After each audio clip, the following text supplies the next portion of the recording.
हरे कृष्णा।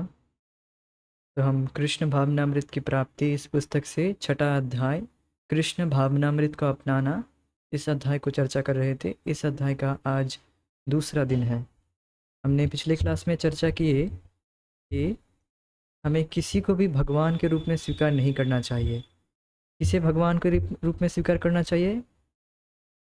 परमेश्वर भगवान श्री कृष्ण को, जो खुद ही कह रहे हैं कि मत परतरम नान्यद, मुझसे श्रेष्ठ और कोई शक्ति नहीं है। तुम दूसरों की बात मत सुनो, मैं खुद ही कह रहा हूँ कि मैं भगवान हूँ। भगवान खुद बोल रहे हैं मैं भगवान हूँ। तो और भी ऐसा नहीं, और जो आचार्य हैं अर्थात जो गुरु हैं, शास्त्र हैं, वे भी कह रहे हैं भगवान कृष्ण भगवान है।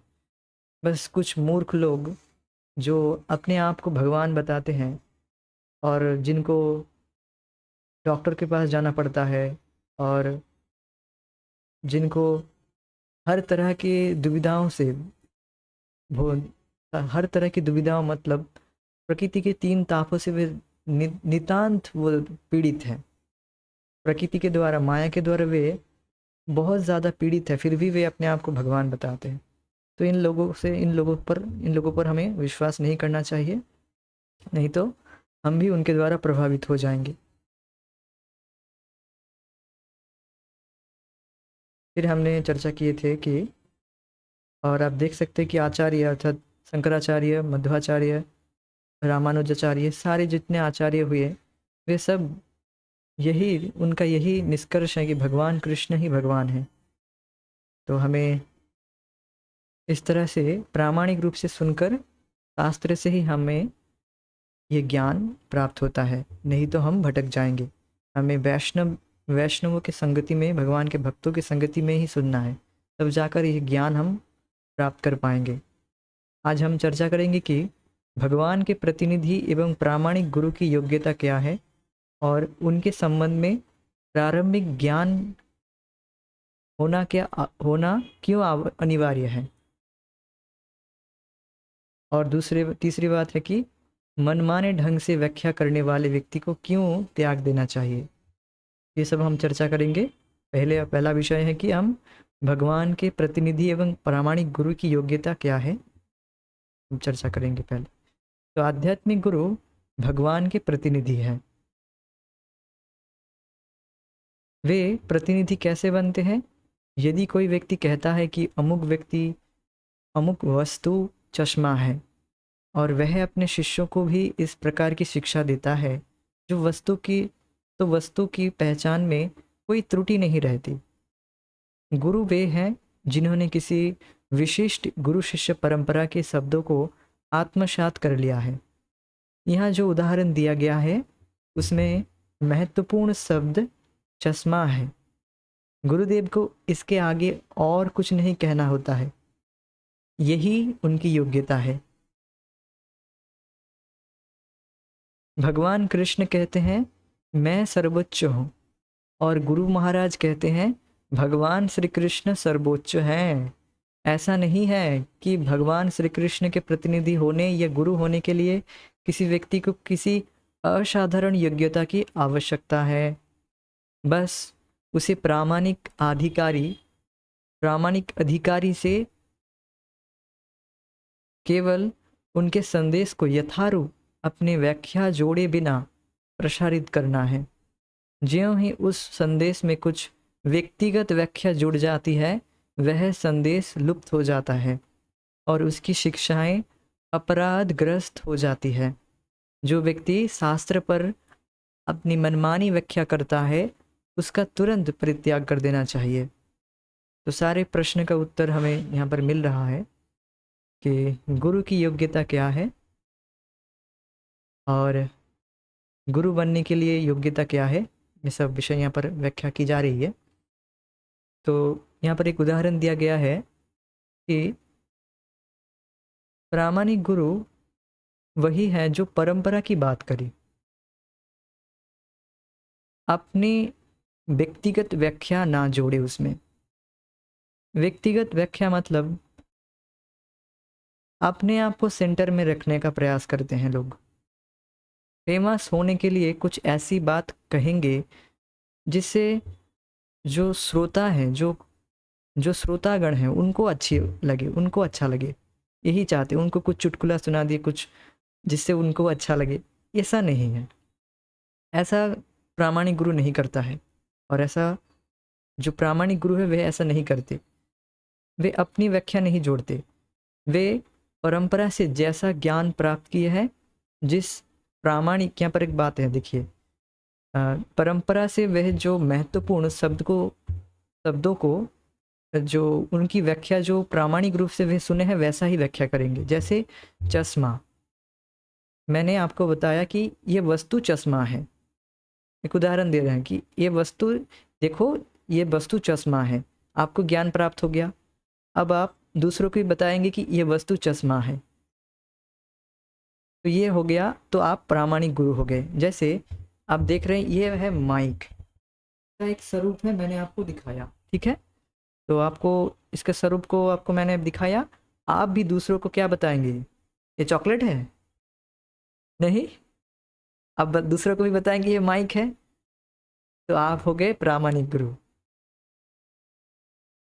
हो सकता है ये ब्लैक ब्लैक कुछ चॉकलेट होंगे, डेयरी, ब्लैक डेयरी कुछ, शायद ऐसा कुछ होगा। नहीं, यह माइक है। दूसरों को भी आपको ऐसा ही बताना है, माइक है। कोई अपनी व्याख्या नहीं जोड़नी है इसमें। तो आप हो गए प्रामाणिक गुरु। तो प्रामाणिक गुरु ऐसे होते हैं, अपनी व्याख्या नहीं जोड़ते। जैसा ज्ञान परंपरा में प्राप्त हुआ है वैसा ही पास ऑन करना है, बस यह बात है।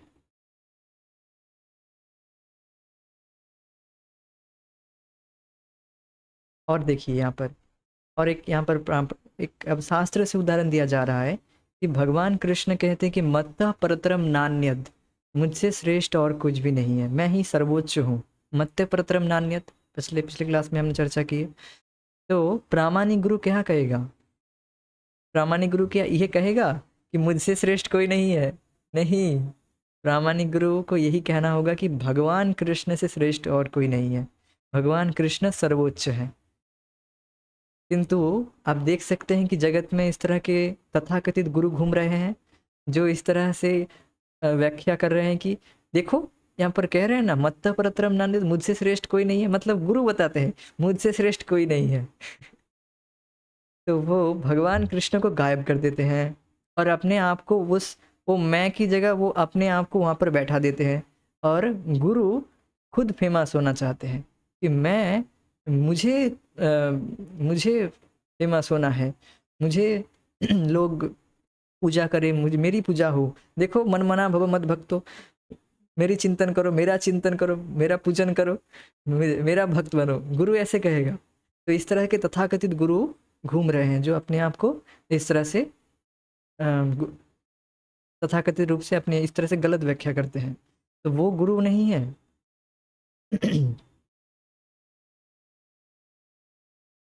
ये बात, यहाँ पर ये बात बताई गई है। बस उसे प्रामाणिक अधिकारी से केवल उनके संदेश को यथारूप अपने व्याख्या जोड़े बिना प्रसारित करना है। जैसा ज्ञान प्राप्त हुआ है वैसा ही। ज्यों ही उस संदेश में कुछ व्यक्तिगत व्याख्या जुड़ जाती है, वह संदेश लुप्त हो जाता है और उसकी शिक्षाएं अपराधग्रस्त हो जाती है।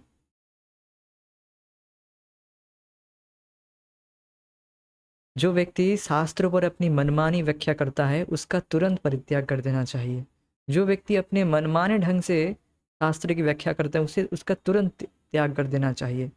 आप देखेंगे कि लोग इस तरह से भगवत गीता का व्याख्या करते हैं कि भगवत गीता जो 5 पांडव हैं, वो इस तरह के हमारे शरीर के 5 अंग है, वो और 5 सेंसेस है, इस तरह से क्या क्या व्याख्या देंगे वो। और कहेंगे जो कुरुक्षेत्र है, कुरुक्षेत्र वो तुम्हारा शरीर ही कुरुक्षेत्र है, इस तरह के तरह तरह के गलत व्याख्या करेंगे। ऐसा नहीं है, ऐसा तो उनको तुरंत त्याग देना है हमें। और भी आप देखेंगे गांधी जी भी इस तरह के देख रहे थे। गांधी जी वे भी अपने स्वराज आंदोलन को, जो अहिंसा अहिंसा आंदोलन के लिए, उसको भी गीता के आड़, गीता को रखकर वो अहिंसा का प्रचार कर रहे थे। यद्यपि वहाँ पर कुछ अहिंसा के विषय में कुछ बता ही नहीं है, फिर भी उसको अपने तरीके से व्याख्या करके वो इस तरह से बताते थे कि गीता के श्लोकों को बोलेंगे और अहिंसा का प्रचार करेंगे। तो ये सब, इसको कहते हैं अपना उल्लू सीधा करना, इसको कहते हैं अर्थात अपने व्यक्तिगत व्याख्या जोड़ना। तब भगवान असंतुष्ट हो जाते हैं और ये भगवान के प्रति अपराध है, ये बहुत बड़ा अपराध है। इस तरह के व्यक्तियों को तुरंत हमें त्याग देना चाहिए, तुरंत। एक बार भगवान चैतन्य महाप्रभु ने कहा, तुम में कम से कम इतनी बुद्धि तो होनी ही चाहिए कि तुम यह पता लगा सको कि कौन गुरु है और कौन नहीं। उदाहरण के लिए, यदि हमें कुछ खरीदना है तो हमें कम से कम यह ज्ञान तो होना ही चाहिए कि वह वस्तु है क्या, अन्यथा हम ठगे जाएंगे। यदि हमें बाजार से एक आम खरीदना है तो हमें कम से कम तो ज्ञान होना चाहिए कि आम किस प्रकार का खाद्य पदार्थ है और देखने में कैसा होता है। यदि हमें प्रामाणिक गुरु की योग्यता का कुछ प्रारंभिक ज्ञान होना ही चाहिए, इसी प्रकार हमें प्रामाणिक गुरु की योग्यता का कुछ प्रारंभिक ज्ञान होना ही चाहिए। जैसे हम आम खरीदने जाते हैं तो हमें ये ज्ञान होना ही चाहिए, आम कैसे दिखता है और खाद्य पदार्थ है कैसा। या तो नहीं, अगर हमें ज्ञान नहीं होगा तो आम की जगह हम लीची खरीद के ले आएंगे। ऐसा हो सकता है किसी को अगर ज्ञान नहीं है तो वो आम की जगह कुछ और ही फ्रूट्स लेके आ जाएगा। जैसे मुझे साग, मैं जब बाजार में जाता था जब छोटा था, अभी भी उतना ज्ञान नहीं है। साग पता है, साग के विषय में उतना ज्ञान नहीं था, कौन सा साग क्या है, सब तो घास की तरह लगता है मुझे। सभी एक जैसे लगते हैं ना, तो मुझे पता नहीं था कौन सा साग क्या है। हमारे बंगाल में तो बहुत तरह तरह के साग होते हैं, तो मम्मी कुछ पर्टिकुलर साग लाने के बोलते थे, मैं कुछ और ही साग मतलब लाता, तो मुझे डांट पड़ती, अरे तुमने ये साग क्यों लाया है, ये तो ऑलरेडी है फ्रिज में, तुम्हें तो ये साग लेने के लिए बोला था। तो मैं बोलता था मुझे पता नहीं है साग के क्या, सभी एक जैसे दिखते हैं, सभी हरे हरे दिखते हैं, तो मुझे उतना पता नहीं है। तो जो व्यक्ति इस तरह से, जिसको ज्ञान नहीं है, वास्तविक ज्ञान नहीं है कि गुरु कौन है, गुरु की योग्यता क्या है, वे तो इस तरह से जिसको भी चाहे गुरु मान लेगा, जो कुछ बोलने में एक्सपर्ट हो और अपने तथाकथित बहुत ज्ञान प्रस्तुत करके वो तो किसी को इम्प्रेस करके वो गुरु बन जाएगा। क्या ये गुरु की योग्यता है? नहीं, गुरु की योग्यता ये नहीं है। तो देखिए, गुरु की योग्यता ये है, वाचो वेगम क्रोध मनश वेगम। वन मोर टाइम्स, वाचो वेगम मनश क्रोध वेगम जिह्वा वेगम उदर उपस्थ वेगम एतान वेगान यो विषयेत धीर सर्वामपि हाम पृथ्वीं शिष्यात्। जो संयमी व्यक्ति अपने वाचो वेगम मीन्स अपने वाक्य पर कंट्रोल रख सकता है, ऐसा नहीं कि कुछ भी बोल रहा है, नहीं। क्रोध वेगम, क्रोध को कंट्रोल कर सकता है। जीवा वेगम, जीवा को कंट्रोल कर सकता है। मनोवेगम, मन की वेग को कंट्रोल कर सकता है। उदर उपस्थ वेगम मीन्स जेनिटल्स को कंट्रोल कर सकता है। तो इस तरह से 6 वेगों को जो व्यक्ति दमन करने में समर्थ है, वो व्यक्ति पृथ्वी पर राज कर सकता है, पूरे पृथ्वी पर शिष्य बना सकता है, पूरे पृथ्वी को शासन कर सकता है।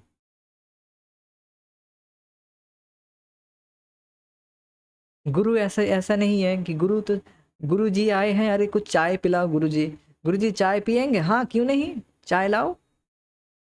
इस तरह से मेरे घर में, मैं जब छोटा था, मुझे उतना पता नहीं था, ज्ञान नहीं था, तो घर में आए ऐसे गुरु जी आए और दीक्षा वगैरह वो सब दे देते थे, मतलब कोई योग्यता नहीं है। मतलब कोई योग्यता दिखते नहीं थे, इतने महान है।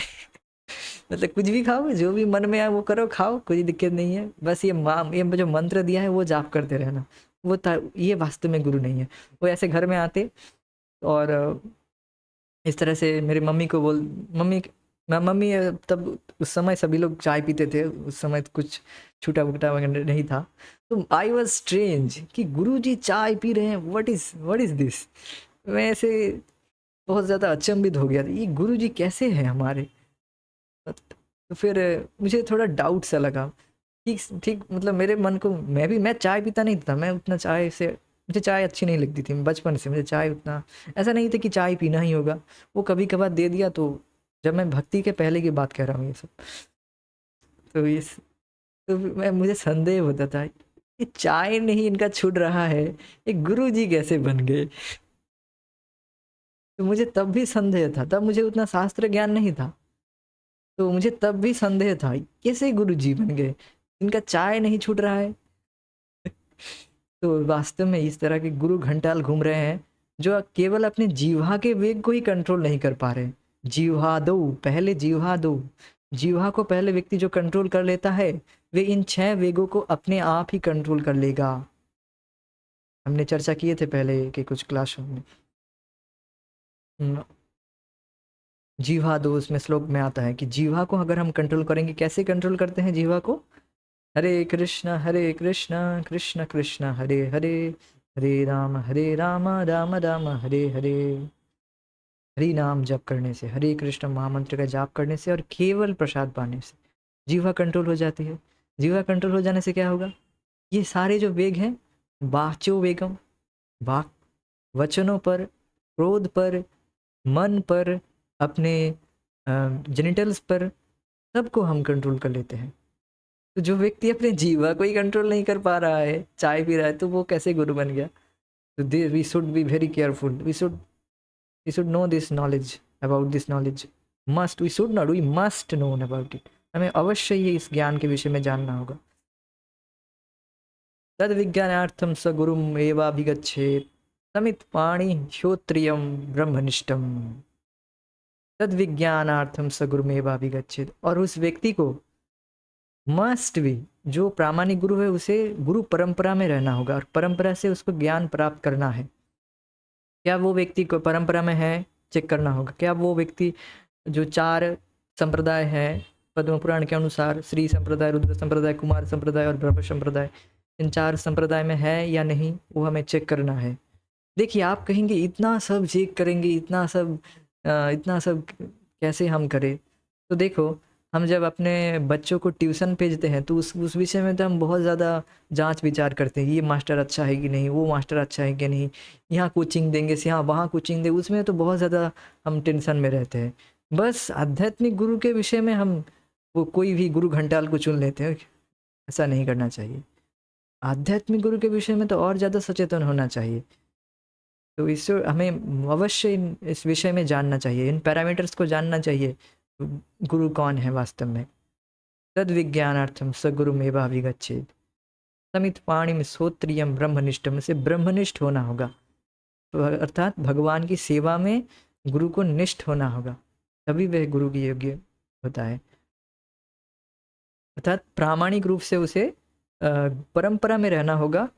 जो 4 परम संप्रदाय है, श्री संप्रदाय, रुद्र संप्रदाय, कुमार संप्रदाय और ब्रह्म संप्रदाय। हम किस संप्रदाय में हैं? हम हैं मध्व गौड़ीय, ब्रह्म मध्व गौड़ीय संप्रदाय में है।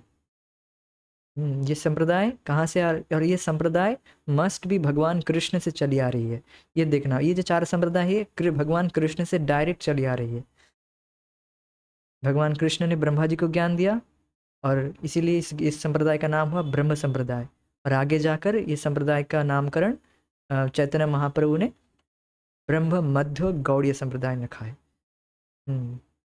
तो यह हम इस संप्रदाय में है, जो कि सर्वश्रेष्ठ कह सकते हैं एक तरह से, और सबसे ज़्यादा अभी महाप्रभु की कृपा है इस संप्रदाय में, चूँकि स्वयं भगवान साक्षात कृष्ण है, वे इस संप्रदाय में आए हैं। तो वी मस्ट भी, हमें अवश्य इस संप्रदाय में रहना होगा और किसी बाहर कहीं नहीं सुनना है, संप्रदाय में रहकर ही सुनना है। कहीं बाहर सुनेंगे तो गए काम से। और ये भी, उसमें भी हमें इस्कॉन में ही सुनना है। इस्कॉन में हमें इस्कॉन में ही सुनना है, बाहर किसी कहीं भी नहीं सुनना है, क्योंकि बाहर में सुनते हैं तो वेरिफिकेशन का कोई पद्धति नहीं है, कोई सिस्टम नहीं है। यहाँ पर वेरिफिकेशन का एक सिस्टम है, क्योंकि यहाँ पर सब कुछ इवन जो गुरु बनते हैं दीक्षा गुरु, उन वह भी उनके ऊपर भी है GVC, governing body commission. GVC last में हम प्रश्नों को ले लेंगे, अभी प्रश्न आप लिख लीजिए। जीवीसी गवर्निंग बॉडी कमीशन है, इस्कॉन के जो परिचालक कमेटी है, इस्कॉन को जो चलाते हैं उसमें है जीवीसी। तो वे लोग जो वे उसमें ऐसे शुद्ध उसमें सब भक्त हैं, ऐसे कमेटी में सदस्य हैं, वे लोग गुरु निर्वाचन करते हैं, गुरु योग्य हैं कि नहीं, सब कुछ। तो इसलिए हमें इस्कॉन में ही सुनना है, बाहर कहीं नहीं। तब हम वास्तविक प्रामाणिक, तो वो ज्ञान को हम वेरीफाई कर पाएंगे, क्या ये व्यक्ति सही कह रहा है कि नहीं।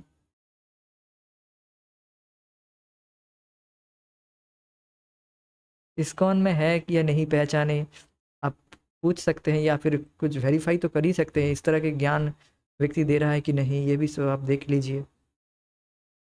बाहर मत सुनिए बिल्कुल, उसको वेरीफाई करने का कोई तरीका नहीं है, व्यक्ति प्रामाणिक रूप से बोल रहा है कि नहीं।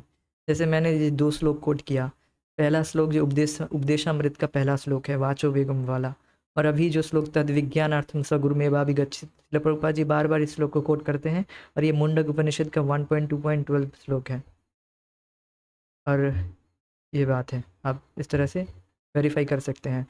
तो दूसरे अब 2 लक्षण हैं गुरु की, क्या है वह, जरूर का परंपरा में होना चाहिए, भी मस्ट भी इन परंपरा, और सुदृढ़ रूप से भगवान की सेवा में नियोजित है, ये भी देखना होगा। ऐसा नहीं वो पान चबा रहा है, गुरु जी पान चबा रहा है, चाय पी रहा है, इज नॉट ब्रह्मनिष्ठम, is nothing, is not guru, ये बात है। तो हमें इस तरह से प्रामाणिक रूप से ज्ञान को प्राप्त करके हमें देखना चाहिए कि वे गुरु ठीक है कि नहीं। और भी कुछ योग्यता बता रहा हूँ, सुनिए ध्यान से। आचार्य प्रचार नामेर करह कार्य, तुम्ही सर्वगुरु तुम्ही जगतेर आर्य। ऐसा नहीं गुरु जी इंस्ट्रक्शन देते जा रहे हैं, ये करो वो करो, किंतु गुरु जी खुद ही पालन नहीं कर रहे हैं, तो वे भी गुरु नहीं है। जो सदगुरु हैं वे आचार और प्रचार दोनों करेंगे, अर्थात करके दिखाएंगे कैसे भगवान की भक्ति की जाती है। वो खुद भी भगवान की सेवा में निरंतर लगे हुए हैं और दूसरों को भी बता रहे हैं। आचार प्रचार नामेर करह कार्य, आचार और प्रचार दोनों करना है। तुम ही सर्वगुरु, तुम ही सर्व सभी के गुरु हो, जगत के आर्य हो। तो ये बात है। और है कि कोई भी ऐसी बात नहीं है कि गुरु को जो प्रामाणिक गुरु है वे उनको ब्राह्मण परिवार में से ही होना होगा, ऐसी बात नहीं है। किवा विप्र किवा न्यासी शूद्र केने नाय, जय कृष्ण तत्ववेत्ता से गुरु है। चाहे वे विप्र हो या फिर सन्यासी हो या फिर शूद्र क्यों ना हो, इसे कृष्ण तत्ववेत्ता होना होगा, वही गुरु है। कृष्ण तत्ववेत्ता मीन्स जिस अर्थात प्रामाणिक गुरु को कृष्ण तत्व अच्छे से समझ में आना चाहिए। कृष्ण तत्व मीन्स हमें 3 लिटमस टेस्ट कहते हैं, अर्थात व्यक्ति को क्या ये ज्ञान है देखना चाहिए। एक मिनट, ठीक है। तो ये लिटमस टेस्ट हम बता देते हैं क्या है।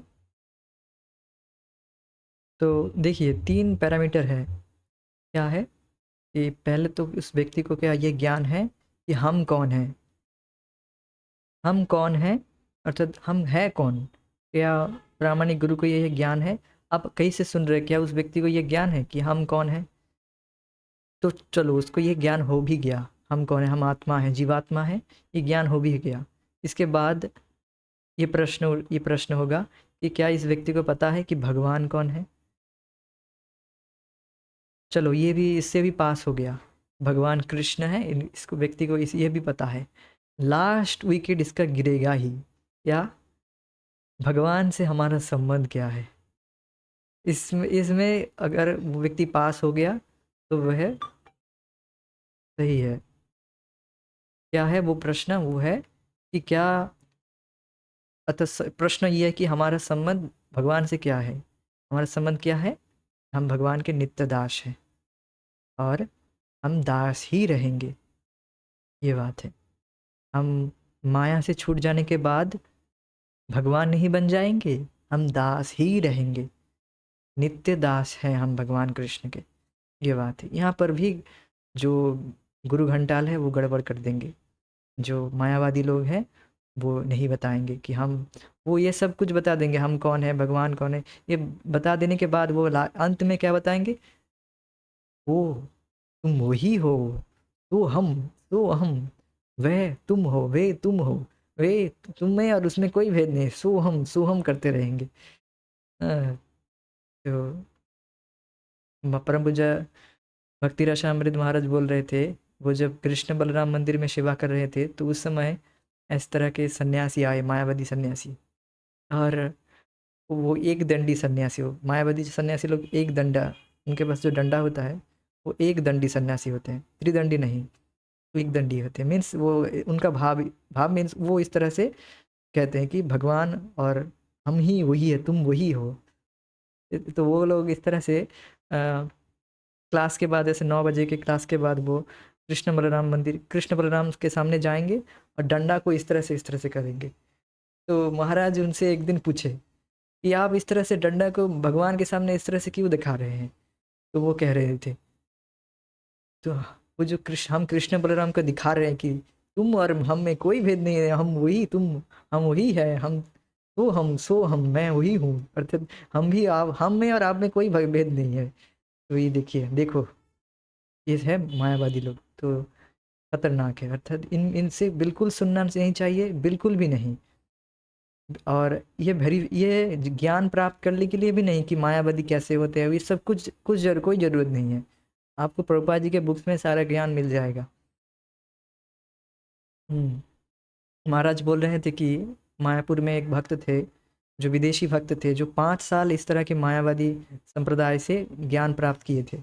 तो उसके बाद भी जब वो कृष्ण कॉन्शसनेस में आए, अर्थात शिल प्रभुपाद जी से मिलकर और शिल प्रभुपाद जी से वो फिर भक्त बन गए सुनकर, फिर भी बहुत वरिष्ठ भक्त बनने के बाद भी, 10-15 साल भक्ति करने के बाद भी उनके मन में यही संशय था कि भगवान कैसे एक व्यक्ति हो सकते हैं, भगवान कैसे एक व्यक्ति हो सकते हैं, भगवान तो निराकार है। उनके सिस्टम में ये जो चला गया, बहुत ये जो जहर चला गया, वो महाराज को बता रहे थे कि यह मुझे कभी कभी ऐसा लगता है, भगवान कैसे एक व्यक्ति हो सकते हैं। तो ये खतरनाक पॉइजन है, कभी भी हमें इस तरह के व्यक्ति से नहीं सुनना है, बिल्कुल भी नहीं, तुरंत त्याग देना है, तुरंत मीन्स तुरंत। बहुत बड़ा पॉइजन है, बहुत खतरनाक पॉइजन है। जीव जीव है बस, और भगवान भी से भक्त बन के आ रहे हैं, दास बन के आ रहे हैं, और क्या यहाँ पर ये लोग भगवान बनने के लिए लगे पड़े हैं, कितने मूर्ख है। तो ये बात है बहुत, इसलिए हमें जानना चाहिए कि प्रामाणिक गुरु क्या है, प्रामाणिक गुरु की योग्यता क्या है, इस सब विषय में अच्छे से ज्ञान रहना चाहिए। तो अब देखिए, हम सभी दीक्षा गुरु बन सकते हैं। अब कह सकते कैसे? दीक्षा गुरु बनने की योग्यता ये महाप्रभु कहते हैं, जारे देखो तारे कहो कृष्ण उपदेश, हमारा गाय गुरु हैया तारे यही देश।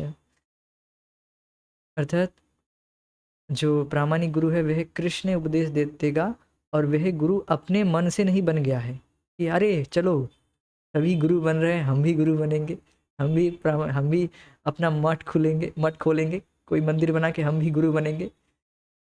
अपने मन माने ढंग से वो गुरु बन गया तो उसे वो प्रामाणिक गुरु नहीं हुआ है। ऐसे आप देखेंगे बहुत सारे गुरु घंटाल हैं जिनके जो परंपरा, कृष्ण से जिनकी परंपरा नहीं आ रही है, वो अपना परंपरा खुद से खोल लिए। वो अब उनकी कोई परंपरा नहीं है, वो अपने से ही अपना परंपरा खोल लिए, ऐसे बहुत हैं। तो वो यहाँ पर जो ये लिखा है ना, आमार आज्ञा गुरु है यहाँ, तो चैतन्य महाप्रभु की आज्ञा से जो गुरु बने, मीन्स चैतन्य महाप्रभु ने जो चैतन्य महाप्रभु से जो संप्रदाय आ रही है, मतलब मीन्स भगवान कृष्ण से जो संप्रदाय है, आचार्यों के द्वारा गुरु परंपरा में जो है उनसे ही हमें उन्हीं से ही हमें सुनना है और वही गुरु हैं। श्रील प्रभुपाद जी बता रहे थे कि उनके गुरुजी उन्हें ये आज्ञा दिए कि तुम जाकर अंग्रेजी में इस कृष्ण भावनामृत ज्ञान का प्रचार प्रसार देश विदेश में करो, पाश्चात्य देश में करो। तो उनकी आज्ञा है ना। तो इस तरह से हमें आचार्यों से अर्थात अपने गुरु महाराज से जब आज्ञा मिलेगी तब हम गुरु बनने के योग्य होंगे। हम अपने मन से गुरु नहीं बन जाएंगे कि अरे चलो हम भी गुरु बनते हैं, सभी गुरु बन रहे हैं, कुछ कुछ क्या कहते हैं, पॉपुलैरिटी चाहिए हमें भी, हम भी गुरु बनेंगे, ऐसा नहीं है। एक मिनट।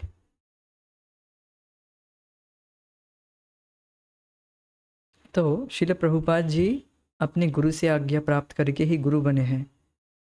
ऐसा नहीं है कि वे अपने मन से ही गुरु बन गए हैं, ऐसी बात नहीं है। जब हमें सीनियर अपने अपने दीक्षा गुरु से उच्च उच्च पद में जो है जीवीसी से है, जब हमें इंस्ट्रक्शन मिलेगा तब हम भी दीक्षा गुरु बन पाएंगे, ये बात है। और ये बात, और ऐसी बात नहीं है कि आप दीक्षा गुरु बनेंगे तभी आप प्रचार कर पाएंगे, ये बात नहीं है। आपको कृष्ण उपदेश अच्छे से समझ में आना चाहिए, प्रामाणिक रूप से आपको ज्ञान प्राप्त होना चाहिए, तब आप भी कृष्ण उपदेश का प्रचार कर सकते हैं। एटलीस्ट आपको इतना तो आप प्रचार कर ही सकते हैं कि कृष्ण परमेश्वर भगवान है, वही परम भगवान है, उनको जानना ही वास्तविक ज्ञान है। वेदों का निचोड़ यही है, वेदेश्च सर्वैरहमेभ्य वेद, भगवान कृष्ण गीता में बोलते हैं 15वें अध्याय में, वेदेश्च सर्वे, सभी वेदों का यही सार है कि मुझे जानना। तो आप इतना तो आप समझ ही जाएंगे एटलीस्ट गीता का सार। और मन मना भव मत भक्तो, भगवान का भजन करो, भगवान का नाम जप करो, प्रसाद पाओ, ये सब तो बोल ही सकते हैं। और ये बहुत महान चीज़ है। कितने लोग इतना है, कितने बड़े बड़े सन्यासी बन जाते हैं, फिर भी उनको यही क्लियर नहीं है भगवान कौन है। बहुत बड़ी देन है शिला प्रभुपाद जी की, आप कल्पना नहीं कर सकते हैं कितनी बड़ी शिक्षा बहुत ही सुंदर तरीके से हमारे हाथों में शिला प्रभुपाद जी ने दे दिए हैं। रात रात जग जग कर उन्होंने ये ग्रंथ लिखे हैं, और इन्हीं की वजह से हम आज इतने आसानी से, इतने सुलभ से, इतने सहज तरीके से भगवान कृष्ण के विषय में जान पा रहे हैं, बहुत ही स्पष्ट रूप से वेदों का सार जान रहे हैं। समझिए, जो इतना बड़ा वेद ग्रंथ है, उनका सार हम जान गए आज। या वेदिश्च सर्वैरहमेभ्य वेद्य, भगवान कृष्ण को जानना ही वेद का अंतिम लक्ष्य है, वेद का ही सार है कि हम भगवान कृष्ण को जाने। और कि भगवान कृष्ण को जानने से क्या होगा, उन्हें क्या सुना था, जानने से ही हम मुक्त हो जाते हैं।